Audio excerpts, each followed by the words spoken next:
Amém. Então, a primeira informação sobre o batismo que encontramos é o batismo de João. Diferente do nosso, João enfatizava a questão de confissão de pecados para realização de batismo. A gente tem um outro foco, né? Mas aí, o início da ideia de batismo, versículo 13 a 17.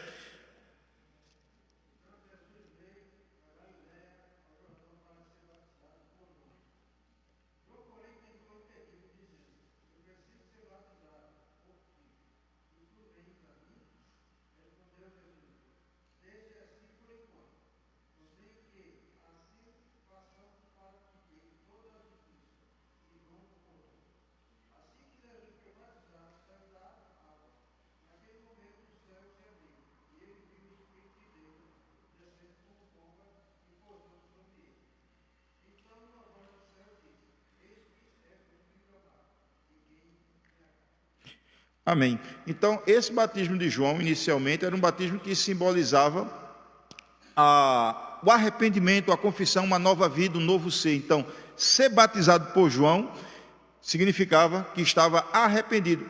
Esse é o simbolismo, no caso, em relação ao batismo de João. Daqui a pouco a gente dá uma olhadinha no batismo cristão, que vai sair dessa questão da confissão de pecado e vai entrar outra questão simbólica. Após pública profissão de fé em Jesus como único Salvador, todos os discípulos de Jesus foram batizados antes de cear. Então, tinha uma profissão de fé pública, crê em Cristo, e eles foram batizados. Atos 2, está lá aquela grande multidão de convertidos, cerca de 3.000 almas, e veja que eles primeiro acreditaram em Cristo, profissão de fé, para poder chegar a batismo. Não é somente uma questão de regrinha de igreja, mas a gente vê nitidamente que em Atos 2, 41, os discípulos primeiro creram para depois ser batizados. Quem pode ler o 41?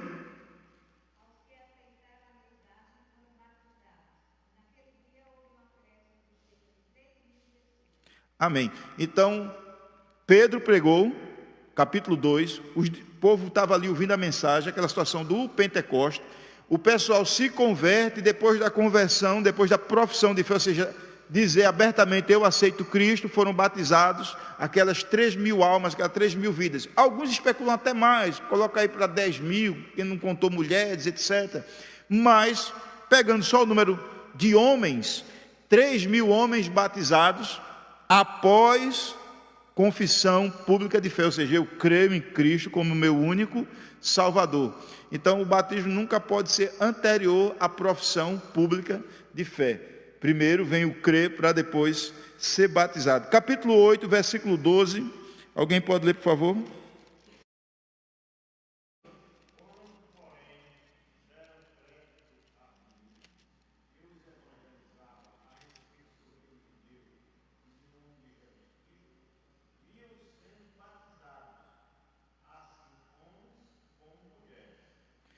Ok, então, quando eles, porém, deram crédito a Filipe, evangelizavam a respeito do reino de Deus e o nome de Cristo ia sendo anunciado e sendo batizados, sendo homens como mulheres.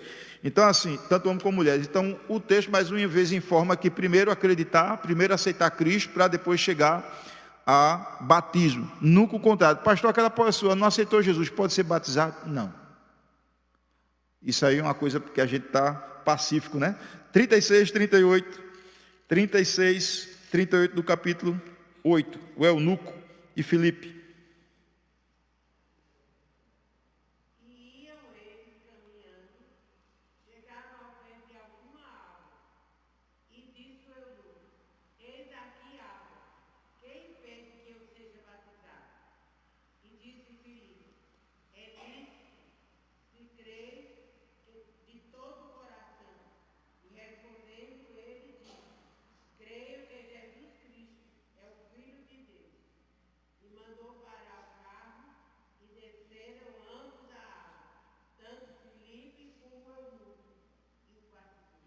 Amém. Então, o eunuco, mais uma vez, a ideia de primeiro acreditar, para depois ser batizado. Pública declaração de fé, eu creio em Cristo, eu aceito Cristo, e aí, após essa declaração pública de fé, ser batizado.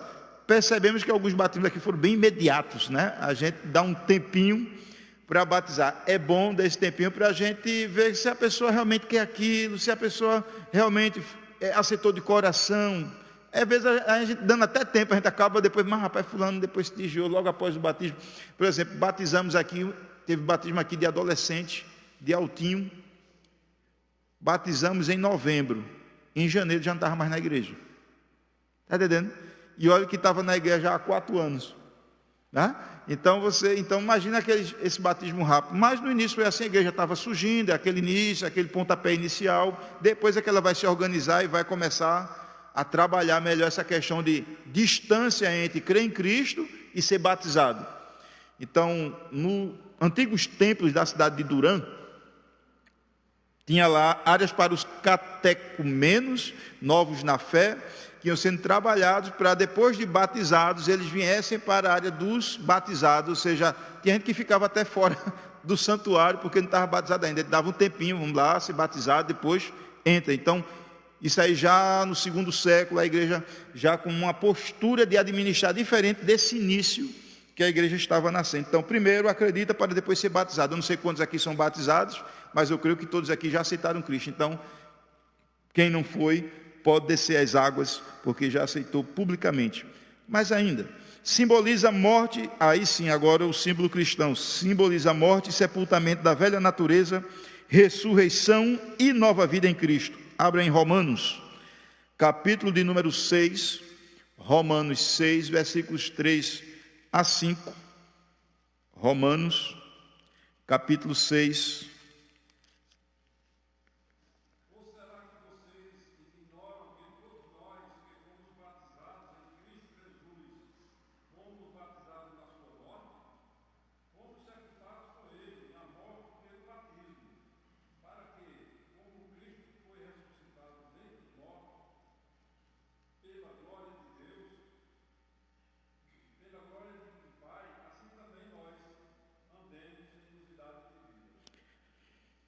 Versículo 5, porque se fomos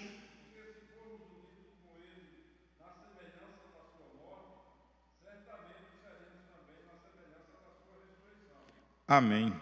Então nós encontramos o batismo como um símbolo, né? Símbolo de sepultamento, ou seja, quando eu sou mergulhado nas águas ali, simboliza a velha vida sendo morta, ou seja, eu não sou mais aquele homem, apenas simbolizando. E ao sair da água, essa nova natureza, essa ressurreição, essa nova vida em Cristo. Então, nós encontramos que o batismo, ele é, no caso do batismo cristão, já saindo da conotação do batismo de João Batista, nosso batismo, ele apenas tem a conotação de morreu para o velho homem e ressuscitou para uma nova vida. Esse conceito de novo nascimento, quando a gente aceita Cristo, ele vai para o batismo. Só de uma forma simbólica, ou seja, eu nasci de novo, eu fui ressuscitado. Paulo diz lá em Colossenses 3, se vós já estáis ressuscitados em Cristo, buscar as coisas do alto, né, onde Cristo está. Então, esse novo nascimento, essa ressurreição espiritual simbolizada no batismo, nem mais, nem menos. Ah, pastor, eu recebo algum poder no batismo? Não. Eu já vi testemunho dizendo, eu vi uma bola de fogo cair em cima de mim, eu estava sendo batizado. Eu, meu querido, acho que estava vendo bichinho, alguma coisa assim, tomou algum remédio, ou faltou o remédio, mas não acontece absolutamente nada. Só um de Jesus que teve um efeito diferente. Escutou a voz do Pai, o Espírito Santo descendo em forma de pomba, e o Filho sendo batizado. Mas nós, meros humanos, apenas um banho, com uma conotação religiosa, espiritual, simbólica. 4, batismo é condição para ser membro da igreja e ministrado em nome do Pai, do Filho e do Espírito Santo. Mateus 28, aquele texto clássico da grande comissão. Mateus 28, versículo 19.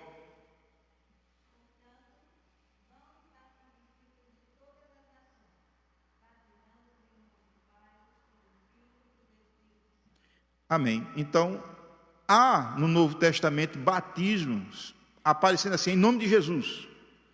Não tem essa frase completa, em nome do Pai, do Filho e do Espírito Santo. Creio eu, que é do início da igreja, o nome de Cristo tem que ser enfatizado, é o Senhor, é o que morreu, etc. Porém, essa fórmula Pai, Filho e Espírito Santo Vai surgir posteriormente nos outros batismos, mas no início eles bateram muito na tecla do nome de Jesus ser destacado. Então você vai encontrar muitas vezes, seja batizado no nome de Jesus, mas você não vê a fórmula Pai, Filho e Espírito Santo, vê mais o nome, destacando o nome do Filho. Isso não quer dizer que a igreja depois não passou a usar isso, mas o início da igreja ela teve alguns comportamentos diferentes, porque ela tinha que bater naquela tecla. É a questão da ceia, que a gente vai chegar daqui a pouco nela. A ceia era semanal. Depois a igreja vai vendo que não é precisa, já foi realmente estabelecido, o pessoal já recebeu essa ideia da ceia do Senhor, o que é a ceia do Senhor, então começa a ganhar distância, uma vez por mês. Mas no início, toda semana tinha ceia. Então, eles têm uma postura inicial diferente. Paulo depois vai começando a dar um formato melhor para a igreja, organizando melhor a igreja, na questão dos diáconos, etc., até na eleição para diácono, para pastor. Então, tem umas coisas diferentes que eles fizeram ali no início, mas depois vai sendo organizado. Mas o batismo em nome do Pai, do Filho e do Espírito Santo. Batismo não salva. Pastor, eu não fui batizado ainda, mas eu tenho Cristo no coração. Você é salvo. Quem lhe salva é Jesus. Práticas cerimoniais, simbólicas, elas não têm poder de salvar. Aquele texto que diz lá, né? Quem crê e for batizado será salvo. Quem crê é salvo. Veja que a condenação aparece do não crer. Quem não crê será condenado. Não crê e não ser batizado.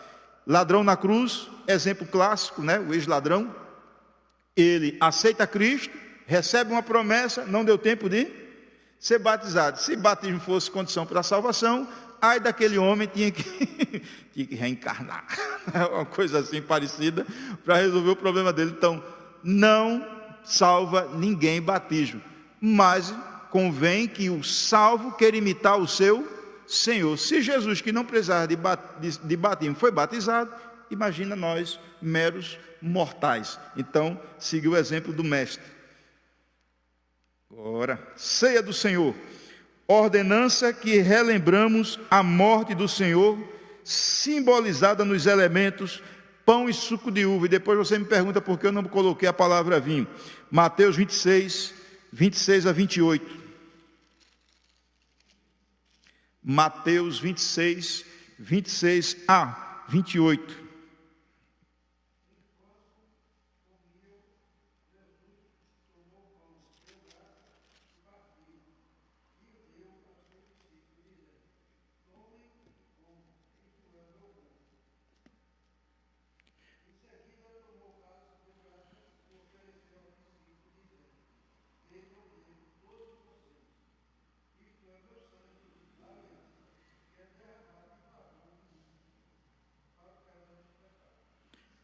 Ok, então a ceia, que deve ser realizada posterior ao batismo, ou seja, primeiro acredita em Cristo, batizado, depois participa da ceia. Depois a gente vê essa sequência bem nítida nos discípulos, né, de Jesus, os apóstolos.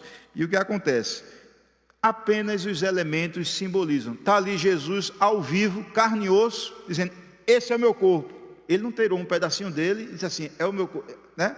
Ele não virou um pão. Então, simbolicamente, simbolizando que era um pedaço de pão, simbolizando o corpo dele.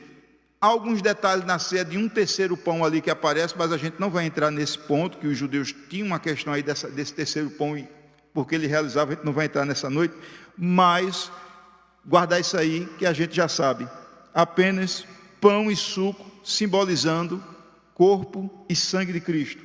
O pão representa o corpo e o suco de uva representa o sangue de Cristo. 1 Coríntios 10, 16. Vamos pular esse 10, 16, vamos direto para o 11, 23 a 27, que é mais aclarado, que é a repetição de Mateus. 1 Coríntios, capítulo de número 11, versículo 23 a 27. Quem achou, pode ler.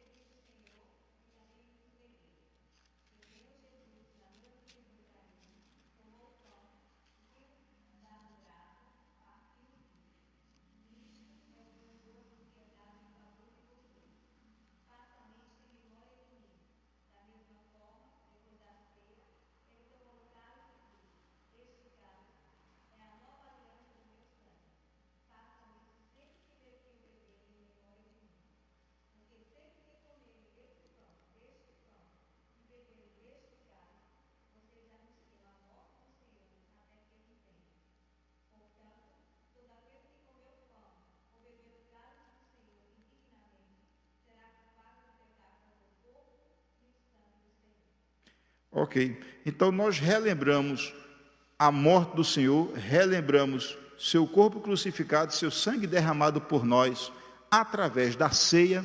Ceia, os elementos simbolizam, representam corpo e sangue de Cristo, tem um aspecto escatológico até que ele venha, tem que ter o cuidado de fazer o exame de si mesmo para participar, não para condenar, mas para que você esteja sintonizado com o seu Senhor, em comunhão com o Senhor, mas não para aquela ideia de, ô irmão, cadê a carteirinha de membro para ver se você está em dia? Errou hoje, por favor, marca X aqui, não vai entrar na ceia não. Então a gente não tem o autoexame, exame de si mesmo, e não examinar o outro, mas apenas representam corpo e sangue de Cristo, o pão e o suco de uva. Ceia, a ceia do Senhor deve ser celebrada pelas igrejas até a volta de Cristo, e sua celebração pressupõe o batismo bíblico e o cuidadoso exame íntimo dos participantes. Foi o que a gente acabou de ver. Além de apontar para o futuro, esse mesmo texto que a gente acabou de ler, pede que a gente faça um exame de si mesmo. No versículo 28, diz assim: examine-se, pois, o homem a si mesmo, e assim coma do pão e beba do cálice. Paulo não disse assim, ó, examine-se o homem e não coma.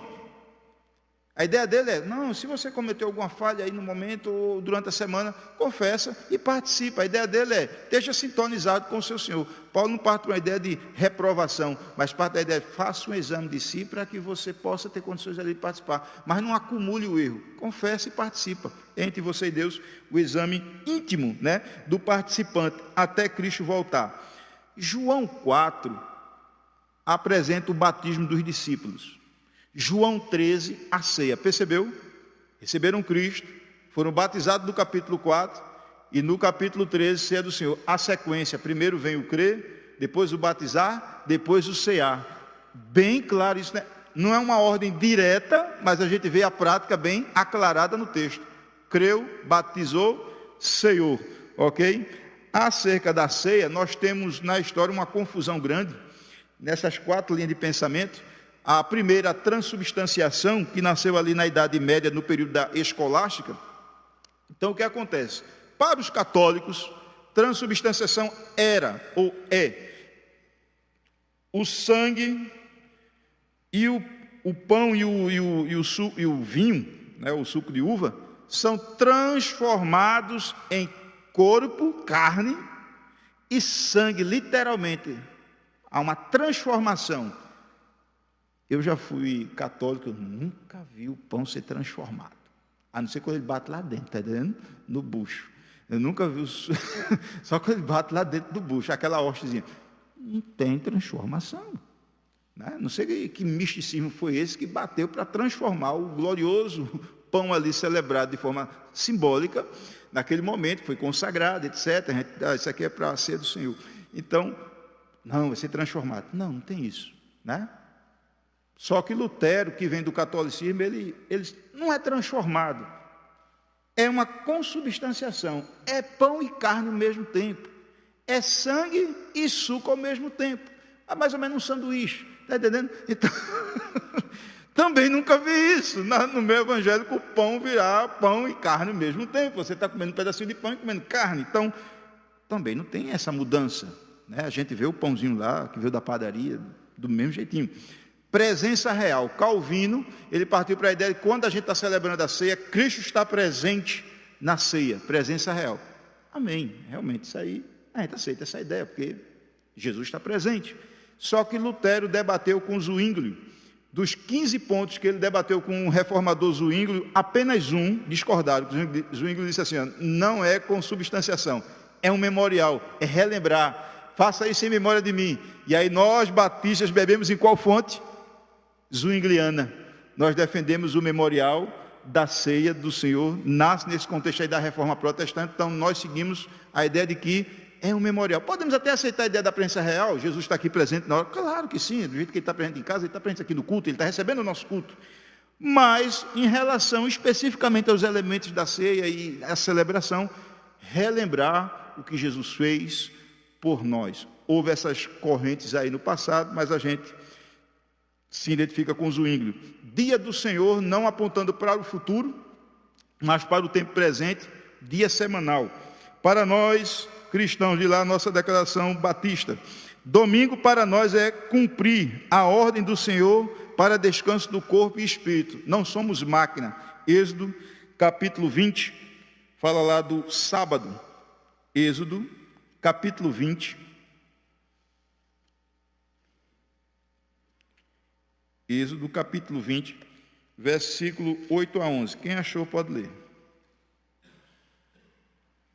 Êxodo 20, versículo 8 a 11.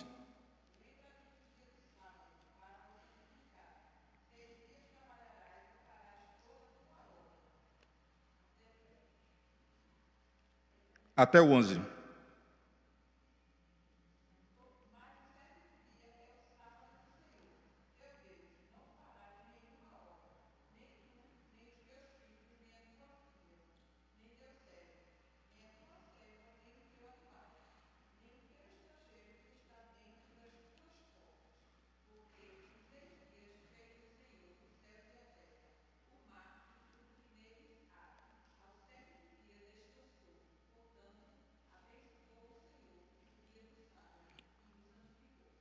Amém.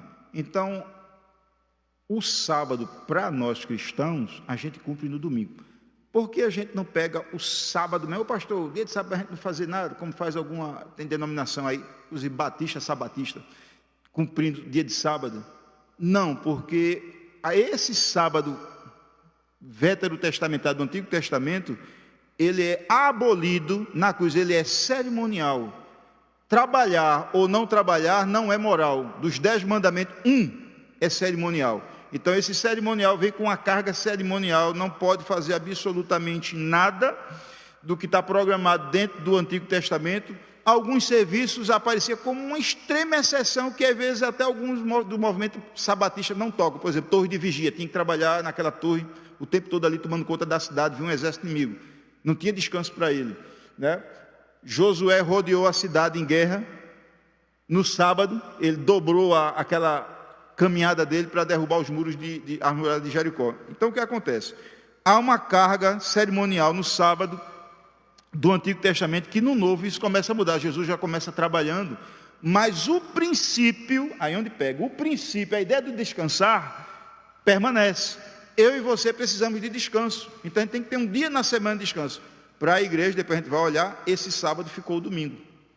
Não ficou o mesmo sábado. No início, na história da igreja, a gente vai perceber que eles guardam tanto o sábado judaico, porque a igreja nasce no ambiente judaico, mas depois ela vai se livrando. Ela guarda o sábado e guarda o domingo, guarda o sábado e guarda o domingo. Depois ela vai escanteando do sábado e fica só com o domingo. Então, até o final do primeiro século, a igreja, no seu nascedor, principalmente em ambiente judaico, guardava os 2 dias. Mas para nós fica aí o princípio do descanso, que a gente precisa do repouso, precisa renovar nossas energias. O exemplo de Deus como descansou, não é que Deus descansou, mas está dizendo assim, ó, faz algo semelhante. A palavra sábado literalmente significa parada, né? O Shabat, para. Deus parou de criar, mas continuou trabalhando, mantendo sua criação. Nós paramos de trabalhar no domingo, é o nosso Shabat, ou no grego Sabaton. 2. Com o surgimento da igreja, o primeiro dia da semana passou a ser o dia do Senhor devido à ressurreição de Jesus. Abra aí em João capítulo 20, versículo 1. Maria Madalena, quando ela entra, vai ao sepulcro, bem cedinho de madrugada. Quem achou pode ler.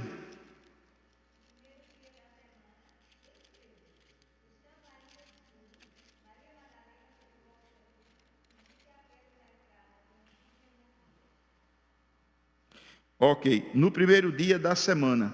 Aí vai dizer assim, ô pastor, o que tem isso a ver com o sábado cristão, né, o descanso do cristão? A palavra aí, traduzido por semana, é a palavra sábado. Ele está chamando o escritor João, ao ano que ele escreve o Evangelho, entre os anos 80 da era cristã, ou seja, período que Domiciano já estava começando a governar e perseguir a igreja, ele propositalmente usa lá no texto grego, sabaton. E sabaton, ou sabatone, significa sábado, descanso, parada. Ele disse, o primeiro dia da semana é o sabaton. Né? E alguns queiram argumentar, não, mas a palavra sabaton está no neutro, e primeiro dia está no grego, está no feminino, então não podia estar se referindo. Pior ainda, está no neutro, porque o neutro ele engloba tudo na língua grega, tudo que vem antes, seja no masculino ou no feminino, ele vai arrebanhar tudo ali, ó, pegar tudo que está sendo enunciado antes. Então, é pior o argumento dizer que está no neutro, porque no neutro, e realmente está no neutro, né, a classificação do termo, ele vai englobar o dia de domingo por completo como dia de descanso, dia do Shabat, sabaton cristão. Então a mudança já começa aí diretamente nesse texto. Versículo 19. Ao cair,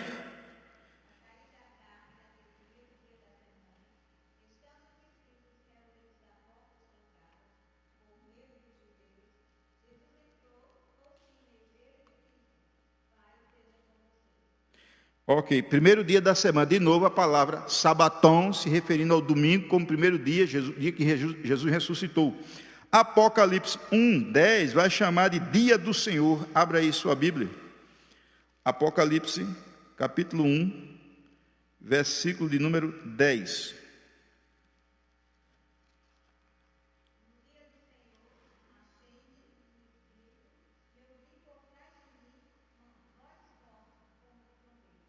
Amém. Então, esse dia do Senhor, que é o dia que ele recebe a revelação, ele está apontando para o domingo, ou seja, já é chamado de sábado. João, já nos anos 90, que está sendo escrito, né, o Apocalipse, ele diz, no primeiro dia da semana, dia do Senhor, mais especificamente, apontando para o dia de descanso cristão. O que é que a nossa declaração fala? Né? Dá para adiantar mesmo? Obrigado. Terceiro, neste dia devemos dedicarmos às práticas e serviços religiosos. 1 Coríntios 16:2, nós encontramos aí uma prática de serviço religioso, e outro pode abrir em Atos 20, versículo 7.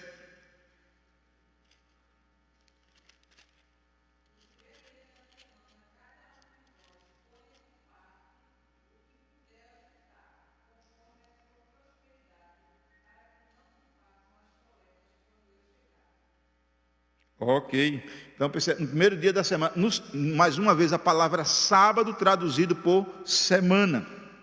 Atos 27.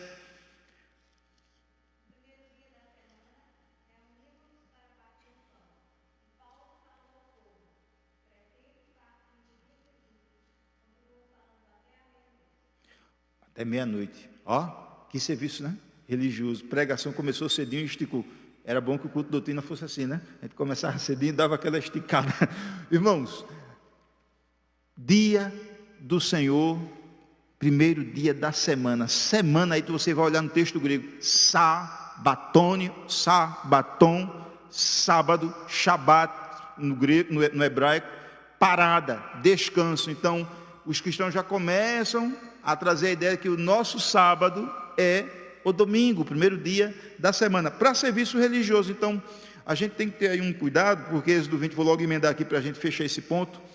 O domingo cristão, ele deveria ser assim, dia do Senhor, às vezes acaba sendo o meu dia. Aí tem tempo para shopping, tem tempo para praia, tem tempo para passeio, tem tempo para tudo, aí não pisa na EBD, não pisa no culto à noite, não... Viajar, passear, tem sítio, tem piscina, tem isso, aquilo, outro. Aí, esse dia, o dia do Senhor não é mais o dia do Senhor, é o meu dia. Deixa de ser do Senhor para ser o meu dia. Então, a gente tem que ter um cuidado para não cair na secularização. Que Êxodo 20 trabalha lá, né? Descanse, repose, não trabalharás. Se houver uma necessidade, uma exceção, por exemplo, quem trabalha com escala, vigilante, etc., o próprio movimento adventista tem exceções dentro do seu sábado. Tem um hospital adventista, ele não para. Tá? Então, eles colocam para trabalhar. Tem uma ideia errada lá para manter o cara trabalhando, tem uma visão religiosa equivocada, mas tem a exceção para trabalhar. Então, veja, com toda aquela rigidez de quem que não pode trabalhar dia de sábado, eles trabalham dia de sábado. Nós podemos trabalhar sim, mas como exceção. Bom é cumprir assim. Se eu estou em casa, não estou trabalhando, vou pegar minha família e vou para a igreja. Né? Vou evangelizar. Se vai ter uma atividade de manhã, se vai ter uma atividade à tarde, se vai ter uma atividade à noite, aproveite. Então, deveríamos, alguns de nós, focar mais assim: dia de domingo, não estou fazendo nada em casa, não estou trabalhando, estou de folga, eu vou para a casa do Senhor, porque o dia não é meu, é dele. É o meu descanso, mas para se dedicar ao serviço religioso, né? Evangelização, ensinar, estar no culto de manhã conjunto, crescer com os irmãos, domingo, noite. Então, o dia do Senhor não é o meu dia, nesse sentido que eu posso fazer o que eu quero. É meu dia para descanso, mas descanso do trabalho secular, mas agora eu vou me dedicar ao Senhor. É um dia para refletir. Veja, Deus nos dá 6, sempre dá mais, né? Dá 6 para a gente, pelo menos um para a gente focar em nós, no sentido do campo religioso, refletir mais na palavra, orar mais. Aí a pergunta é: será que o meu batista, ele está cumprindo esse dia do Senhor assim? Rapaz, hoje eu vou, quando chegar da igreja, eu vou ler a Bíblia em casa, vou orar, né? Vou colocar um material evangélico para ver se eu aprendo algumas coisas, crescer com a minha família, dialogar com os meus filhos. E aí, meu filho, o que você entendeu hoje na EBD? Como é que foi sua aula lá na EBD? Qual foi o tema? Então, dia do Senhor é um dia que a gente tem que usar para serviço religioso, para refletir e crescermos juntos. Jamais colocar ele como o meu dia. E aí, tem algumas recomendações. Pode passar, minha irmã. Obrigado. Cuidados, né? Batismo. Então, tem batismo por efusão ou afusão, e tem batismo por aspersão, que é aquele molhazinho pingar na cabeça. Não são práticas batistas, embora no início os batistas praticavam esse de efusão, mas por influência dos batistas calvinistas, eles acabaram saindo dessa situação e indo para imersão. Então os outros começaram a questionar, anos depois pressionou, e aí eles cederam e começaram a mudar a forma de batismo. Há exceções, a forma assim, e eu deixei bem negrito aí. Como será o batismo de enfermos acamados? Como é que vai dar um mergulho se a pessoa não dá para sair da cama? Não é verdade? Então, mas, todavia, é bom sentar com a igreja para não ter escândalo nem conflito. Nem ser assim: eita, foi feito assim e tal, né? Então, assim, é bom dialogar com a igreja para evitar problema e deixar bem claro: esse batismo não te salva. Você está seguindo o exemplo de Jesus, está seguindo uma ordem de Jesus, mas não salva. Então, como seria esse batismo do acamado, que ali aceitou Jesus e quer descer as águas? Muitas vezes sabe que o médico já decretou: daqui ele só sai para a cova, não é? Às vezes o médico já dá o decreto: daqui ele só sai para a cova. Então ele quer se batizar. Então a gente podemos refletir em conjunto, igreja refletir em conjunto, e como fazer a melhor forma de batismo para essa pessoa que não tem condições de sair do leito, né? Mas tem o desejo de imitar o seu Senhor. Mas ainda, outro cuidado. Agora, a ceia não traz poder sobre seus participantes, não se torna mais espiritual, né? Mas sempre devemos nos examinar para a celebração em comunhão com o Senhor e uns com os outros. Então, o foco de Paulo é na comunhão e não dizer assim: não participe, você está excluído da ceia. O outro cuidado, pode passar, meu irmão. O dia do Senhor, velho, megamente, né, não é o mesmo que o sábado judaico.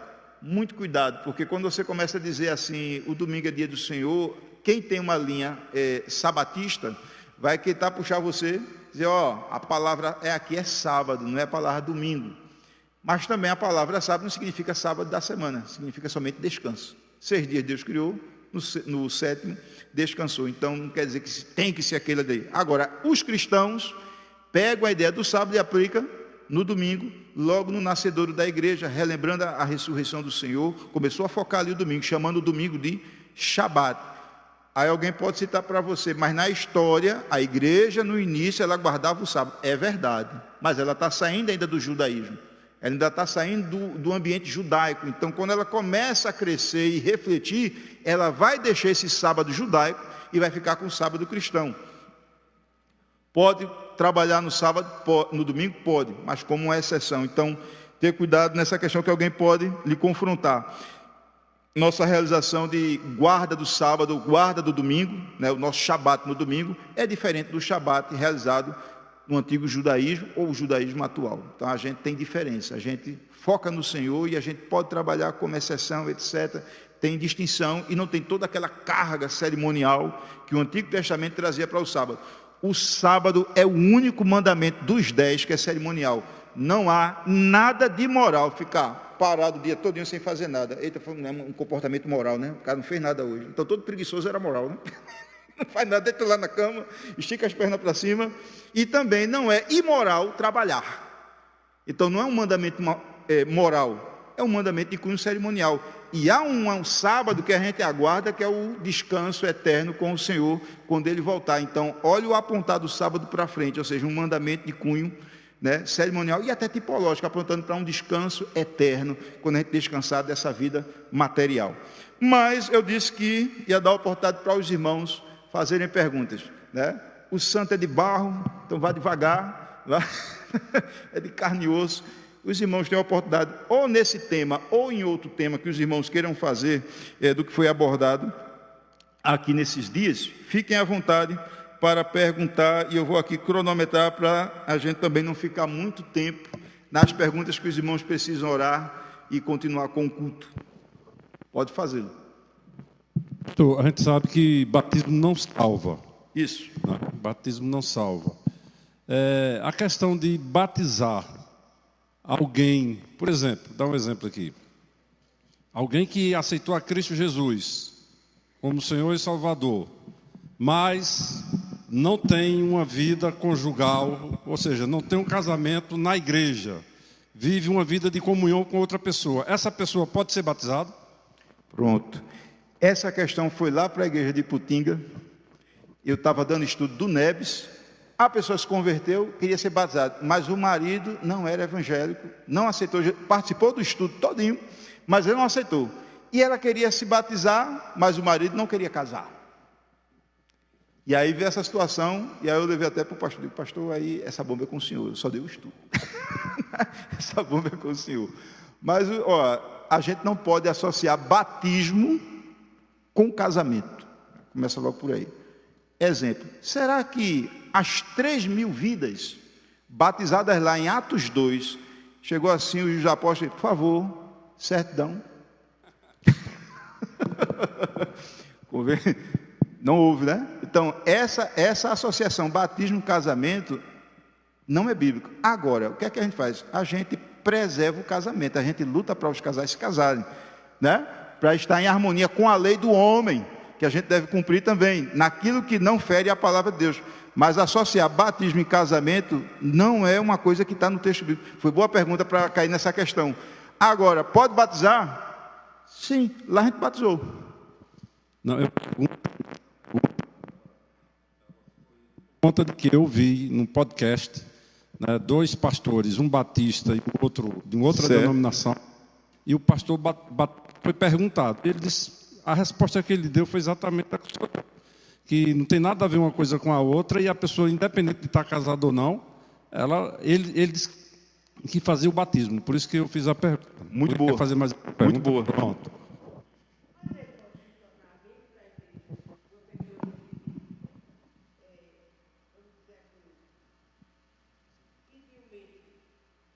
Não está casado civilmente, e se ele pode se tornar membro da igreja, o outro não quer casar com ele, ele quer. Aí pronto, é onde entra a questão.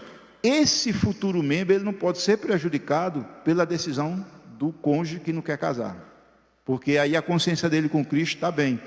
Então o que acontece? No texto bíblico a gente não associa batismo com casamento. Agora a gente luta e incentiva para que esses que vão se batizar, a gente possa, por exemplo, o rapaz está me aguardando lá embaixo, né, Dinho? A esposa dele queria se batizar. E aí a gente começou a visitar e motivar para o casamento. Aí os dois brotou no coração, vamos casar. Aí, vamos casar como? Vamos fazer no religioso com efeito civil? Vamos, e o pessoal ajuda para cá, ajuda para cá. Aquele casamento que a gente fez antes do culto de inauguração, o rapaz está embaixo aí aguardando, né? E fizemos o casamento dele e do sogro, que também não é casado, que foi a batismo. A gente procurou. Mas há as exceções na situação de que, eita, fulano não quer casar de jeito nenhum. Aí aquele futuro membro, aquele candidato a ser membro, a batismo, ele não pode ser prejudicado. E no texto bíblico eu não tenho esse amparo de associar casamento com batismo. Está entendendo? Tem outras situações que a gente podia levantar.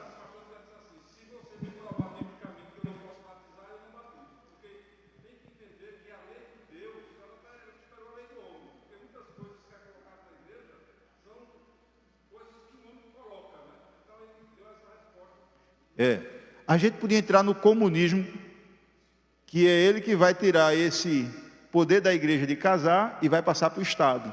Outrora era a igreja, depois ele passa para o Estado. Então, quando era a igreja oficial que casava, era reconhecido pela igreja oficial, ou seja, o catolicismo. Mas o indivíduo casou na igreja evangélica e na igreja oficial é visto como um aceito. E aí, está casado ou não? Viu agora? O poder civil estava no catolicismo. Só que o comunismo foi batendo de frente, tira da igreja católica e coloca no Estado. E aí? Não foi casado civilmente, foi casado dentro de uma igreja que não é conhecida como uma religião oficial. Ou seja, não tem esse poder de casar. E muito batista foi casado assim. E morreu casado assim. Até chegar o tempo que vai saindo da igreja católica, esse poder vai sendo colocado no Estado. Mas a gente deve obedecer à lei dos homens, a gente tem que motivar aquela pessoa. Mas se houver empecilho, a exceção, por que não batizá-lo? Né? Outra pergunta. Aqui. Na cultura judaica, a virada do dia era no entardecer. Como é que a gente entende isso hoje, em relação a discernir o que é o sábado e o domingo? A gente aplica a nossa cultura, que é a virada de meia-noite mesmo? Ou se entende ainda essa questão do entardecer? Boa pergunta. Bem colocada a primeira palavra, cultura judaica. Então, na cultura deles é assim, e permanece assim. O que não pode é a gente pegar essa cultura judaica e trazer para o Ocidente. Vai dar problema. Eu sei que tem religião aí que sexta-feira à tarde ele já para e só vai, né, virar no outro dia. Ou seja, a virada do dia é de 6 horas da noite, né? 6 às 6. Mas a gente tem a nossa cultura. Então, nessa questão cultural, é deixar eles lá, que já estão acostumados na cultura deles assim. Não trazer esse fator cultural, a gente segue o nosso domingo do mesmo jeitinho que a sociedade segue. Vira lá de meia-noite, de um dia para o outro. Ok? Outra pergunta? Graças a Deus. Amém, meu querido? Me diga uma coisa, pastor. A pessoa que não é casada só no civil e não é casado na igreja evangélica, é pecado? Só repete a pergunta para eu captar. A pessoa é casada só no civil e não é casado na igreja evangélica. Isso aí é pecado? Não. Melhor para a lei hoje é o civil. Então, quando casa na igreja, não casou no civil, para o Estado não está casado. Casou na igreja, mas não passou no preto e no branco lá no cartório, para o Estado não está casado. Vive junto para o Estado. Entendeu agora? Então, se for para motivar na questão do casamento, vai aconselhar, eu procuro dizer assim, priorize logo do Estado. Às vezes tem problema com a igreja nessa área. Por exemplo, lá em Recife a gente teve um problema no casamento nesse setor, porque a menina marcou o casamento, marcou a questão do cartório, só que por uns problemas técnicos o cartório jogou posterior à data da igreja. Poxa, e agora? Faz o casamento ou não faz? Né? Porque tem que amarrar logo no civil, para depois fazer o religioso, que não sei o quê, só no religioso não está casado. Então, eu oriento que procure o civil, que diante da lei, quem está valendo é o civil. O da igreja, tudo bem, o contorno espiritual, a gente ora, abençoa, está casado aos olhos do Senhor, mas civilmente não. Então, alguns direitos que o casal ali poderia ter, passa a perder. É melhor organizar. Eu sempre digo, procure logo o civil, depois a gente vê o da igreja. Outra pergunta. É pecado, melhor, é errado o pastor não batizar uma pessoa que é evangélica e soube que o namorado é católico, aí não quis batizar. É errado ou certo? Repete só de novo, que eu não entendi esse lance aí do católico. A pessoa é evangélica. Por exemplo, uma mulher evangélica, aí tem um namorado católico. Certo? E estava prestes a ser batizada, essa pessoa, essa mulher. E quando o pastor soube que o namorado dela era católico, ele não quis mais batizá-la. Aí o pastor inventou. Ele começou com I, terminou com R, né? Inventou, não chegou nem a B de bom. Então, não chegou nem a B de bom. Então, o pastor inventou. O que mais? De novo. Pode perguntar. Quando eu já entendi que quando uma pessoa ela é batizada na igreja católica, por exemplo, quando criança, e ela se converte para a igreja evangélica, ela precisa passar de novo pelo batismo porque ela não tinha consentimento, né? Mas se a pessoa já foi batizada em uma outra denominação e muda de denominação, precisa ser batizada novamente? Nosso meio, não. Apesar que eu já vi gente aí rebatizando. Agora, se a pessoa veio de outra igreja e diz assim, eu fui batizado, mas não sabia nem o que eu estava fazendo. Aí ele quer ser batizado, como eu já batizei, deu banho de novo, ou seja, 2 batismos. Né? Então, a pessoa foi batizada por imersão, mas assim, aquele batismo ali que eu fui, mas eu não sabia nem o que eu estava fazendo. Eu fui na onda dos outros assim, no grupo. Aí foi a pessoa que quis, não foi eu que motivei. Está entendendo? Pastor. Mas a gente geralmente não rebatiza nessa situação assim, de um batismo. Agora, do molhar da cabeça... Pastor, aqui... Pode ser que batize. Pegando o gancho na pergunta dela, os nossos irmãos presbiterianos... Certo. Que batizam... Por aspersão. O pé do batismo, né? Batismo. Sim, o pé do batismo. De criança. Então, o presbiteriano foi batizado lá, tal, cresceu, é convertido, é crente no Senhor Jesus, mas vem se congregar numa igreja batista. Eu vou lhe perguntar pessoalmente, o pastor Alexandre, o senhor vai exigir um novo batismo ou aceita ele? Bom, pastor batiza, no meu batismo, quem é que autoriza? A igreja. Então o assunto vai para a sessão aprovar ou não aquele batismo. Então a gente, nessa né, de acordo com autorizado por essa igreja, eu te batizo no nome do Pai, papá. Então o pastor traz o assunto para a igreja. Está vindo uma pessoa presbiteriana, foi batizado miudinho, ele nem sabia o que era. Né? Vamos aceitar ele como membro por aclamação. Se bem que eles têm confirmação, né? Posterior. Como fosse o crisma, né? Como fosse quase um crisma. Vamos chamar só de confirmação. Então, o que acontece? Então, esse batismo infantil, a igreja vai aceitar ele como membro, porque aí a autoridade maior... Levando em conta que a pessoa é confessadamente cristã, genuína, tudo direitinho. Não estou falando de... Só mudou de denominação. Só mudou de denominação. Aí, como aquela questão que eu colocasse, está no nosso quadrado agora, aí tem que levar para a igreja dizer se vai aclamar ou se vai dar um banho nele de novo. Agora, não molhando só a cabeça, mas molhando ele todo. Mas aí tem que passar pela igreja, porque tem que ser uma decisão em conjunto. Porque se for só o pastor decidindo, fica como se fosse a questão de imposição para a convicção da igreja local. Então sempre é bom levar o assunto para a igreja. Fulano quer fazer parte conosco. Eu já vi vários casos que não precisou de ser batizado. Vários casos. Foi aclamado. Mas já vi casos que o pastor disse assim, é bom tomar outro banho. Está entendendo? É bom tomar outro banho. Vamos lá. Outra pergunta. Filipe e o eunuco. O eunuco. Qual a igreja que Filipe participava para batizar o eunuco naquela hora que viu a água? E qual foi a assembleia que foi nada naquele momento?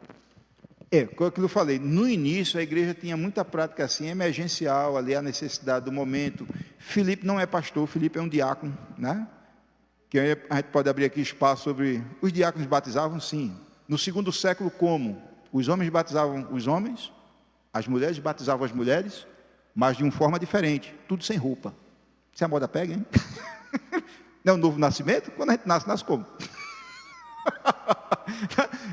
2º século. Mas depois bota uma roupinha aí, uma bata, alguma coisa, para ser batizado. Mas no caso do eunuco, então, Filipe, ele expressou a convicção dele, eu quero ser batizado. Aceitei Cristo, eu creio.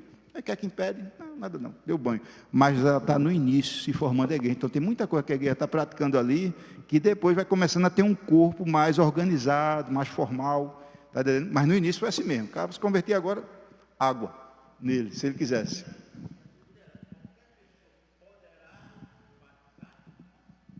A gente hoje tem o cuidado de dar o estudo, trabalhar essa fé, amadurecer. Billy Graham, após as campanhas, assim, com 2 dias você tem que visitar essa pessoa. A pessoa tomou a decisão no domingo, lá na campanha do Billy Graham. 2 dias depois, 48 horas, já tem que ter uma visita lá para fortalecer essa fé, confirmar essa fé, se realmente houve uma conversão, se foi só na emoção lá na frente, e daí trabalhar para batismo posteriormente. De novo. Pode o senhor tinha falado que ia explicar por que tinha colocado suco de uva em vez de vinho. Eu não lembro se o senhor concluiu.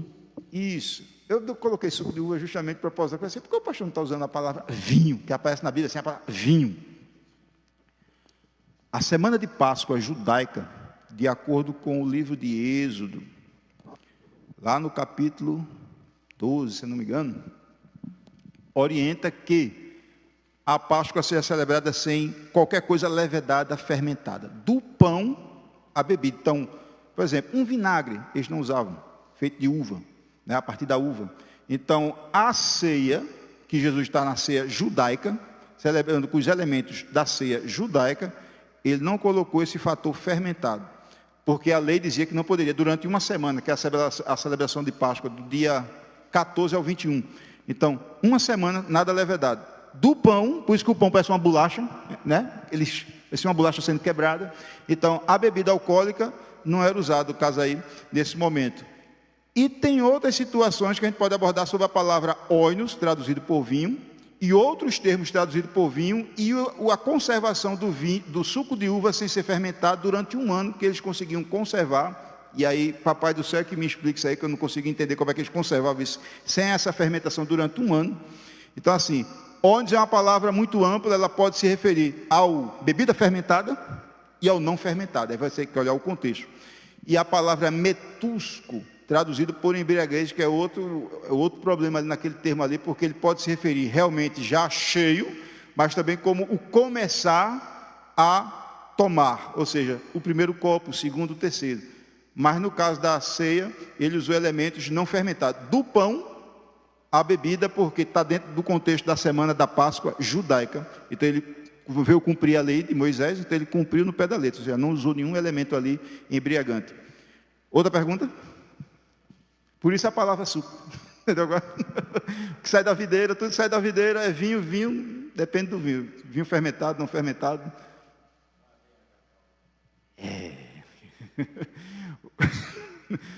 Outra pergunta? Não há?